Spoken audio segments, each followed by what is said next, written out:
Welcome to the second part of Lecture 3. In this part of this lecture, we're going to examine the fifth stage of the CFD process, which is that of running the solver. Now within ANSYS, we'll see that running the Fluent solver is relatively straightforward, but you do have to make a lot of choices from a lot of options. And it's quite important that you know what these options actually mean.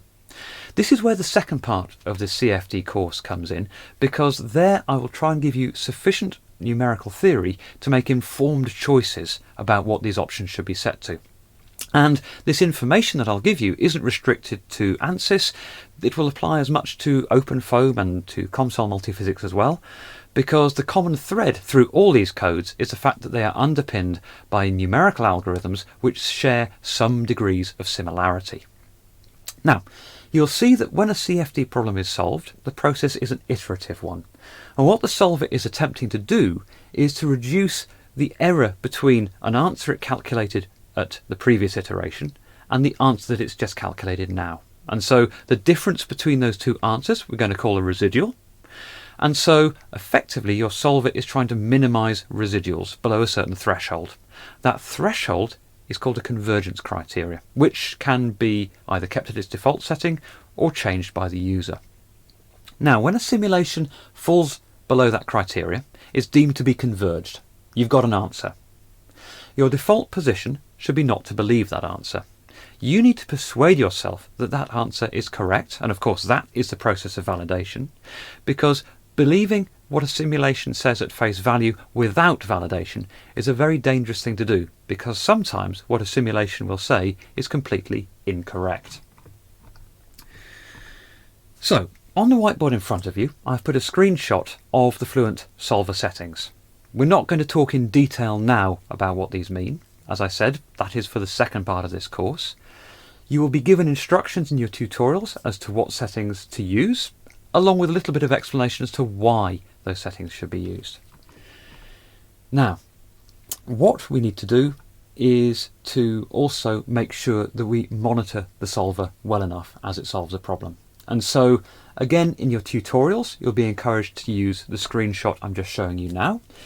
This screen is something called the Residual Monitors and has two key pieces of information which I want to highlight in this lecture. The first is what you, the user, sees as the solver progresses.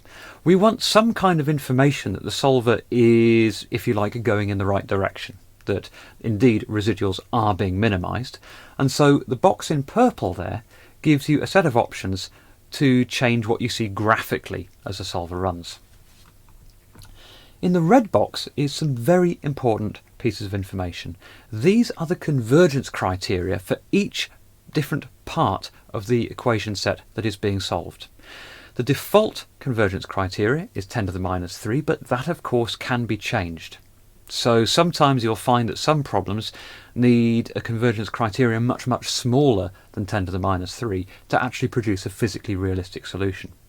On the other hand, if you are producing an approximate solution with which to start another simulation, and you'll see this in tutorial 3, sometimes you need to increase the convergence criteria to allow that rough guess to be obtained.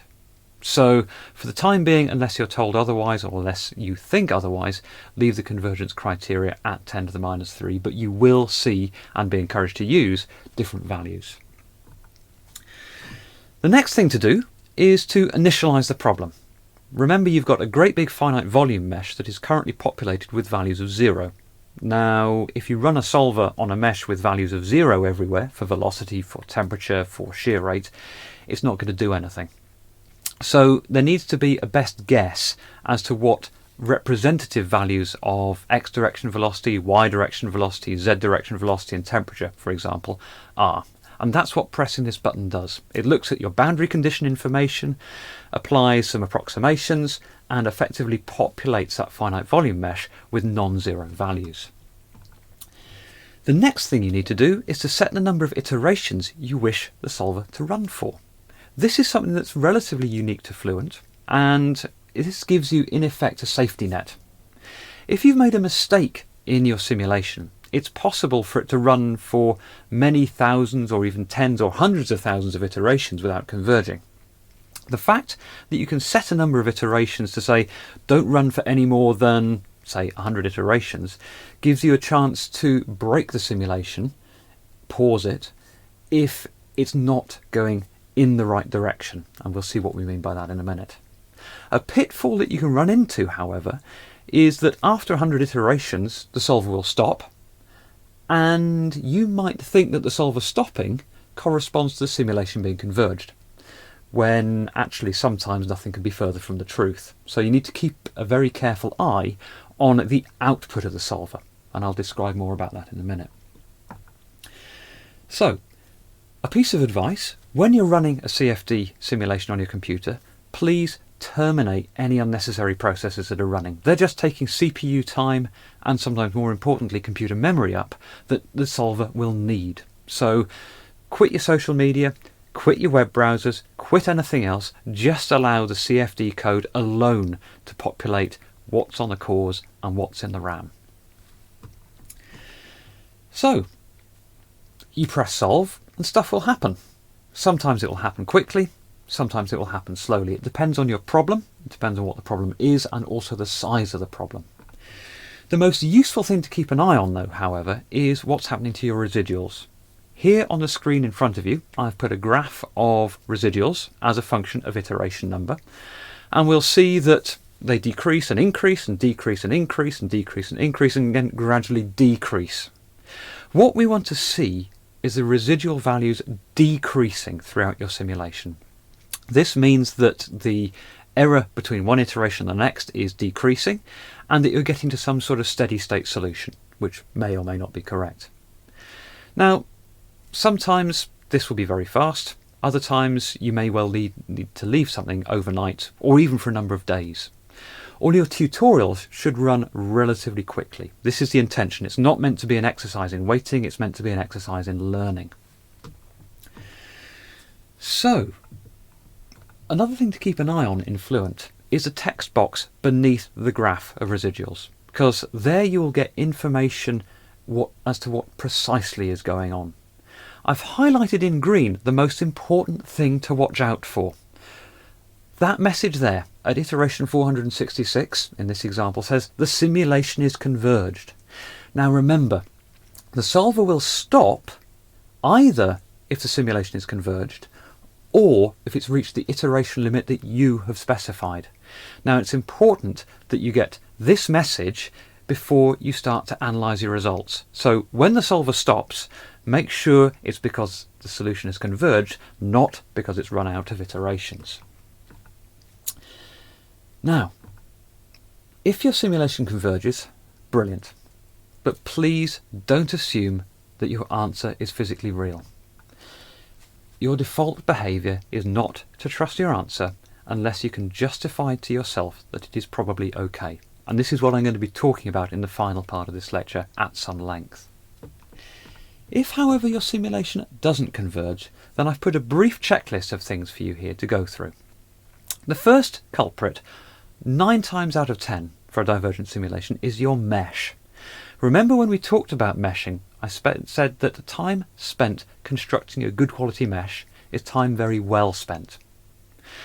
If your mesh quality is poor, if you've got the wrong refinement in the wrong place or no refinement, or if you've got large changes in size with cells next to each other, then your solvers will not converge.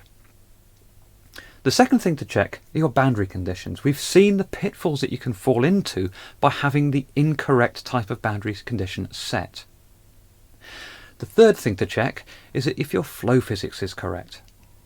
Calculate a Reynolds number. Look at the biggest Reynolds number that is likely to be in your problem. Is that compatible with your choice of either laminar or turbulent flow? If it's correct, then what assumptions have you made to simplify your geometry? Have you used symmetry inappropriately? What other physical models are present in your model, and are they correct as well? So if you can go through that 5-point checklist, then you should be able to obtain a convergent simulation. Now, the final things I'd like to do is just recap. So, firstly, set with care the options within a solver. Within your tutorials, you'll be given the options to set along with some explanation, but of course the second part of this course will give you sufficient theory to understand what these options actually mean. Problem solution is iterative, and success is defined in terms of your convergence tolerance. Don't, however, fall into the trap of thinking that your simulation has converged when it has just simply run out of iterations. Remember your default behaviour.